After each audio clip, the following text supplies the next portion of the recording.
Hello, and welcome to this episode of Pronunciation from the Psalms.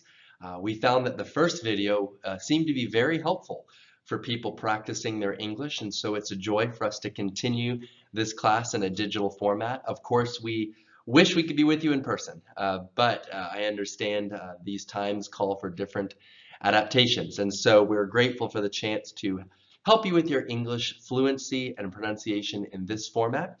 And so in this class, what we look at is a passage from the book of Psalms. Right now is where we're in, and each of these passages includes a lot of great practice for both English fluency and also for individual word pronunciation. So today we're going to be looking at Psalm 1, the very first Psalm.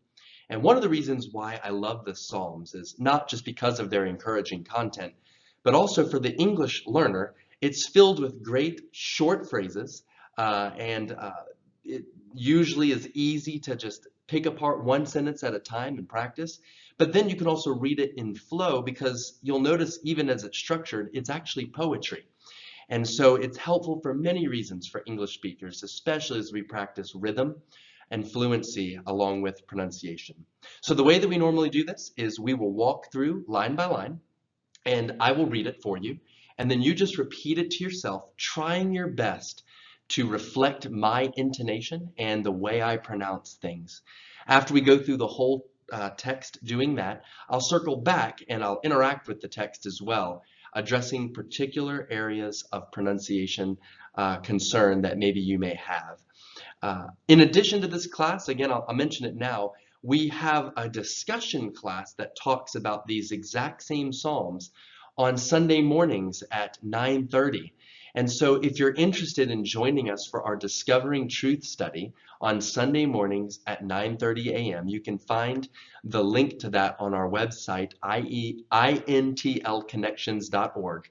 There you'll see a link to join a discussion format where we're using English and diving even deeper into these texts. And so on Wednesday nights or Thursdays, I'll release the pronunciation class. Then you can be practicing that and then join us again on Sunday morning live. That's a Zoom class. And so we would love to have you if you want to practice some more. But let's take a look. So at home, if you can, or wherever you're at, I'm going to read a phrase and I want you to repeat after me. If I look down, it's because that's where my computer's at. As I interact, you can see there on the screen, I'll circle things. Just be mindful that's what I'm doing. So repeat after me, looking at sentence number 1. Blessed is the man who walks not in the counsel of the wicked. You repeat after me.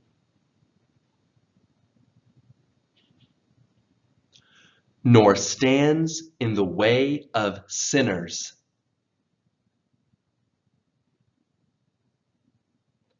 Nor sits in the seat of scoffers.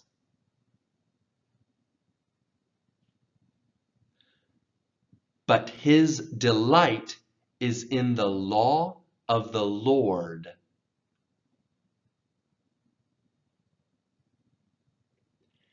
And on his law he meditates day and night.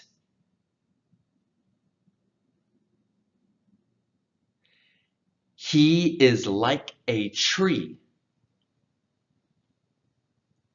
planted by streams of water that yields its fruit in its season, and its leaf does not wither.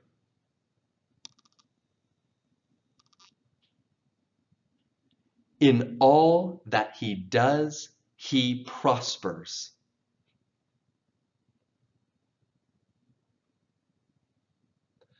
The wicked are not so, but are like chaff that the wind drives away. Therefore, the wicked will not stand in the judgment,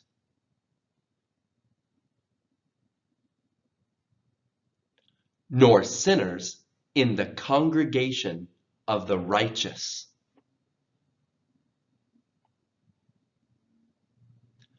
For the Lord knows the way of the righteous, but the way of the wicked will perish.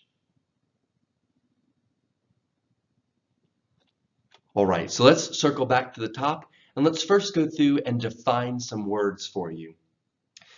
I know many of you watching this probably know what these words mean, but bear with me as I walk through quickly some definitions. The first word, blessed. So especially in the Bible, but even in English language, the word blessing means a gift of grace or something good that happens to someone. And so here it's saying that the man who does what he's about to say receives a blessing. He is blessed. So it's a receiving of something good. So blessed. Counsel here, counsel means advice.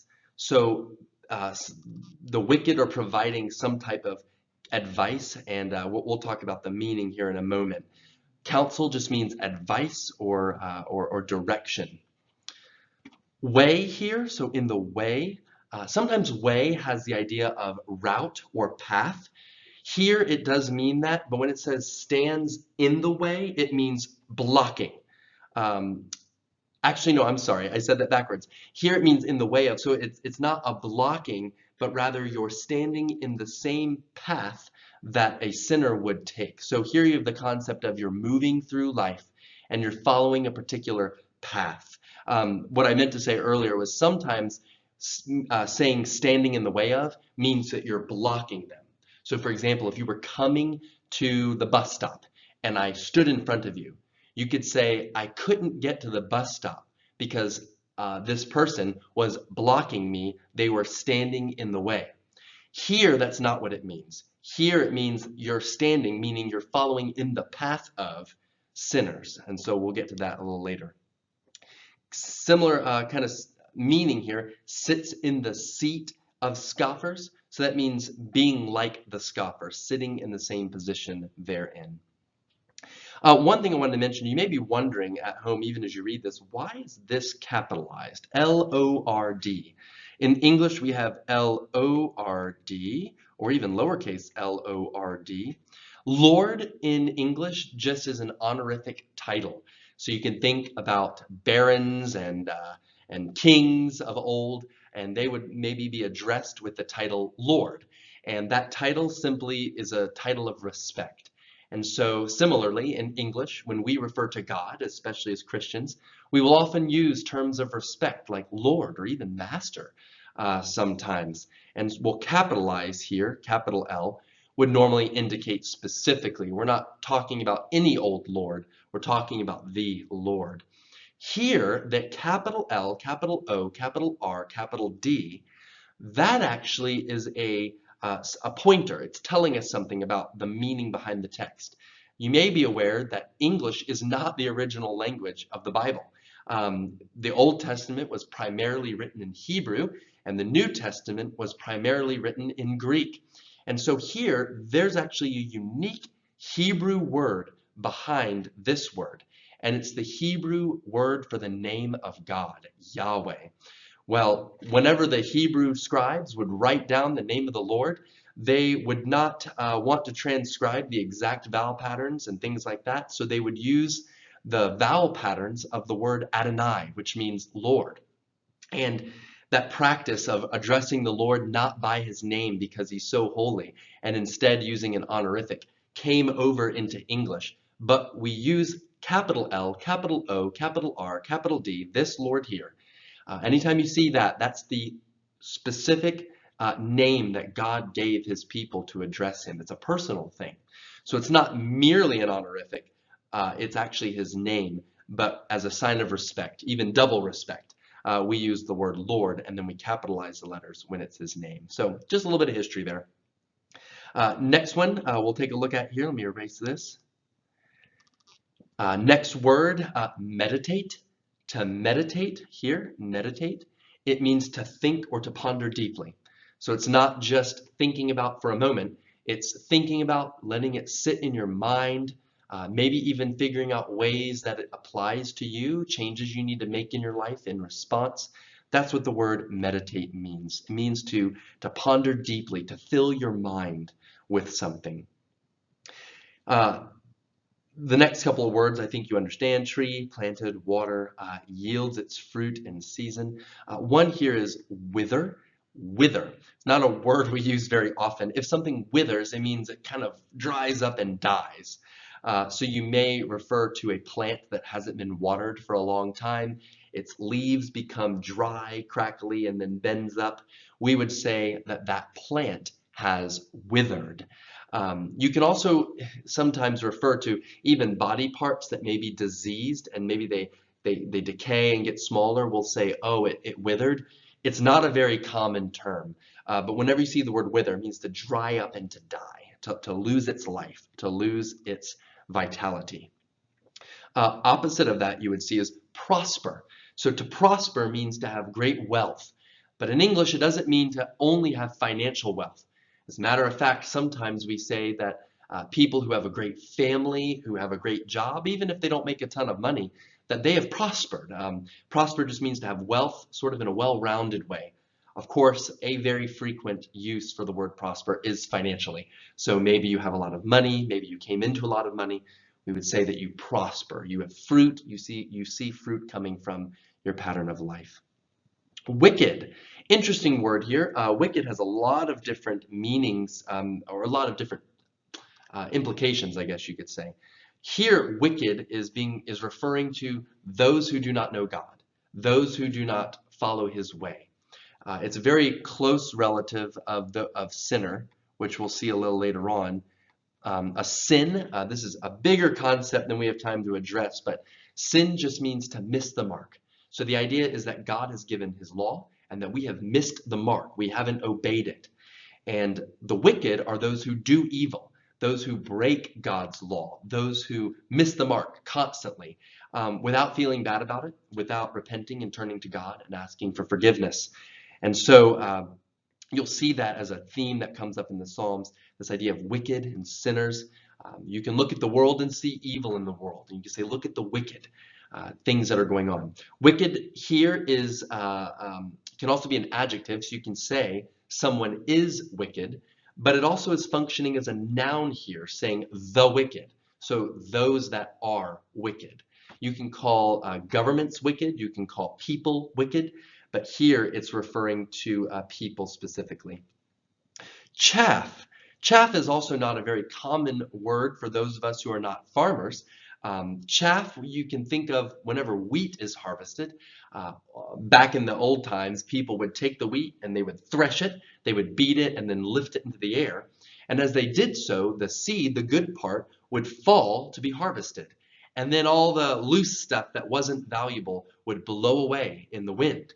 That's the chaff. So when it says, but are like chaff that the wind drives away, it's saying the wicked here are like that worthless substance that whenever you're a farmer, you don't want that. You want only the good stuff. It's the pointless, bad stuff that blows away. That's chaff. So the unhelpful parts of the wheat, the loose stuff that has no value. Therefore, the wicked, so there's that word wicked again. Judgment.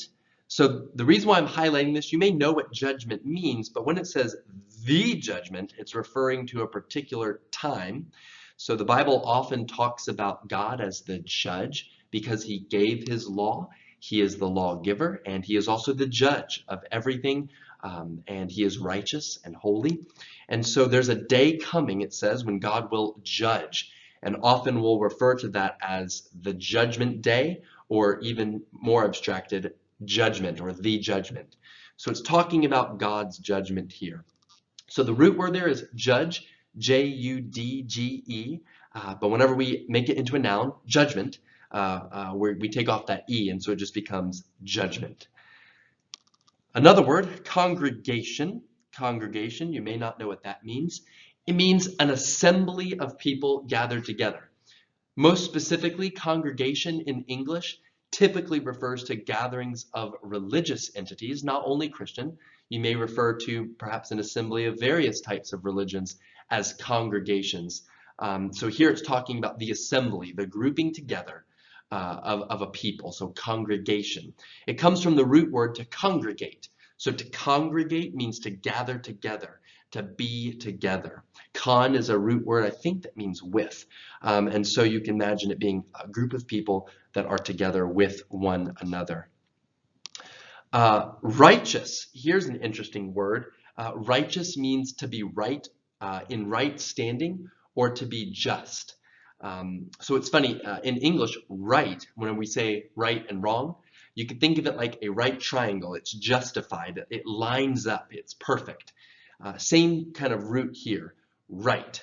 Righteous means, it's an adjective, meaning something is aligning with a standard. So here it's talking about the righteous. Again, anytime you see that definite article, you can imagine that the adjective is sort of taking a noun sort of a function here, saying the righteous means those that are right or in good standing or righteous or perfect. And so here righteous is both an adjective, meaning it aligns with God's standard, and then the righteous means those that have entered into a relationship with God that makes them right with him. They obey. And then perish. Perish, again, another not so common word, but perish means to die.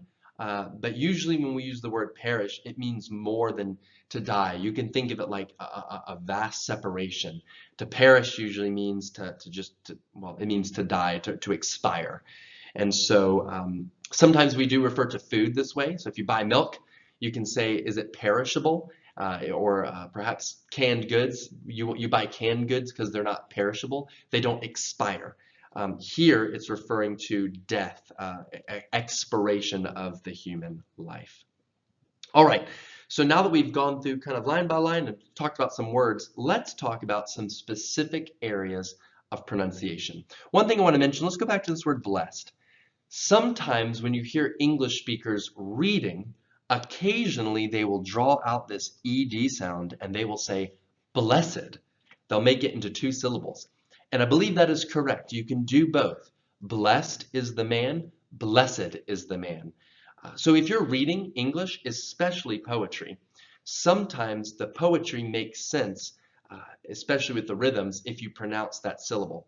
This originally was Hebrew poetry, so we're not so concerned about rhythm here in English. But if you were to read it, blessed is the man or blessed is the man, both are correct.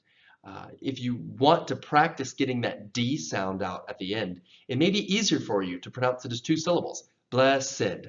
Now, not all ED words work that way, just some. And this is one of those words. So blessed is the man. The first syllable still gets the emphasis though, blessed. So you want to make sure you draw that out. Blessed. Another one that I want to address here too, there's a lot of S's. Let's practice this phrase. Sits in the seat of scoffers. Sits in the seat of scoffers. It's important that you draw out the S and the consonants because a lot of times, even English speakers can get tongue-tied, we say, saying too many S sounds in a row. So whenever you're practicing at home, really try to draw attention to the consonant sounds and the S sounds so you're not losing them. Sit, sit, s. Make sure you get that TS sound. Sit, s, sits. In the seat of scoffers. That's just one thing I wanted to mention as you're practicing to make sure you get those consonants with that S sound. Another word I want to practice here is tree, mostly because of that TR at the beginning. So let's practice it. Tree, tree. So you want to make sure you draw out the tr. It's sort of like a mix between a T and a CH. Tree, ch-r-e, tree. All right, let me erase some of this here. All right, let's practice some of our TH sounds now as well. This has come up a lot. Let's practice that word wither, wither. For those of you who have taken my classes in person, you know that one of the best ways to practice the TH sound is to put your finger from your nose to your chin and then say the TH sound, wither. If your tongue touches your finger, you know you're doing it right. So you need to make sure you get that tongue through your teeth in order to properly say the TH sound. So let's practice it again. Wither, wither, wither, wither, wither. All right. Another word that we're going to practice here too is therefore. So let's get that TH practice there as well. Therefore, therefore, therefore, therefore.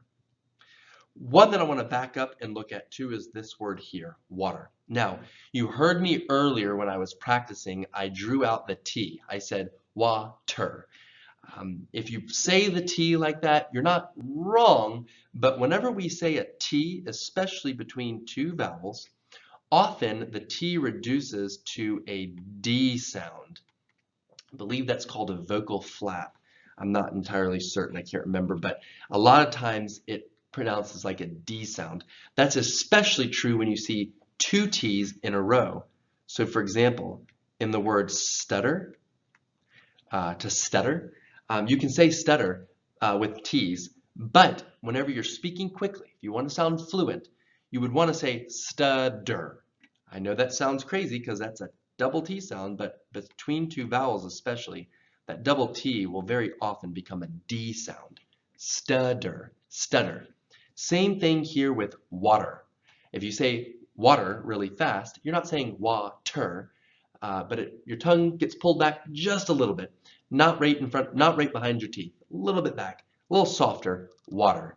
And that's just because of the speed of saying it, we get lazy. So planted, so that does get pronounced, the T, by streams of water, water. If you say it like that, you're correct. So that's just one other area I wanted to mention about T's in the middle of words.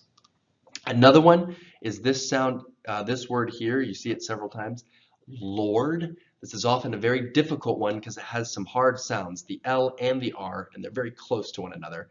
So let's practice L, L. Just get L in your sound, in your mind, L. And then the O sound, O, O, O, L, O, L, O. Now here's where it gets a little more difficult. R, R. I often tell my Chinese speaking friends, if you can say L and then you can say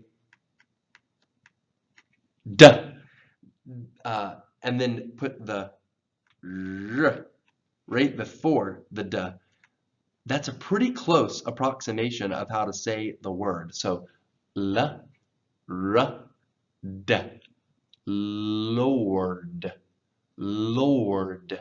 One of the most common mistakes I hear when people say this is they say learned, learned. They don't make the O obvious. They kind of pronounce it like an E. So you want to make sure that you round your mouth when you say it.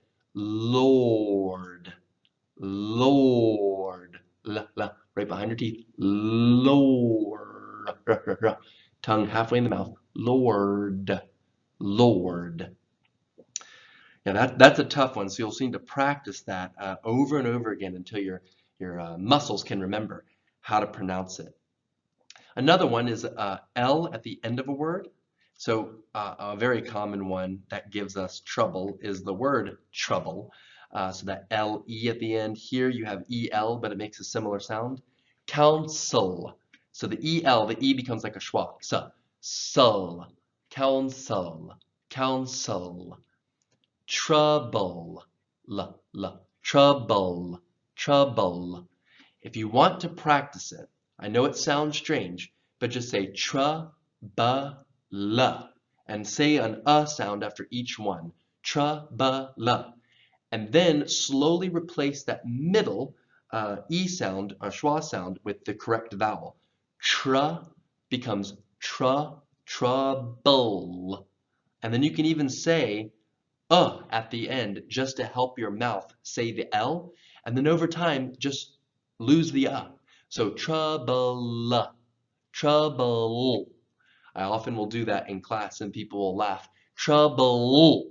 Just say la, but don't say the Trouble. Almost like you're holding that in.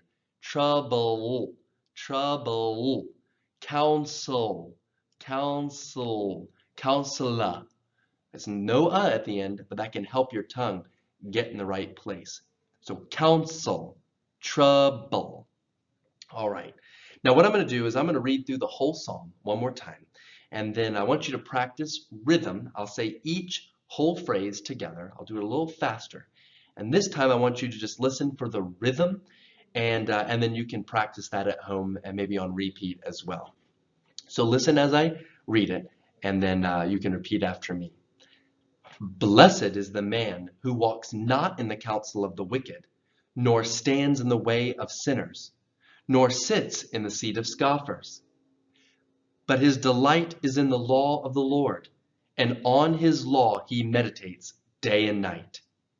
He is like a tree planted by streams of water that yields its fruit in its season, and its leaf does not wither. In all that he does, he prospers. The wicked are not so, but are like chaff that the wind drives away. Therefore, the wicked will not stand in the judgment, nor sinners in the congregation of the righteous. For the Lord knows the way of the righteous, but the way of the wicked will perish. All right, well, I hope this was helpful to you. Be on the lookout for more pronunciation videos. Again, if you're more interested in learning what this psalm means, some of the themes I brought up explained more, you can join us on Sunday morning at 9:30 Eastern Standard Time for a Zoom call. You can find us on our website. I can't go back here, it looks like, so I'll just write it for you. It's intlconnections.org.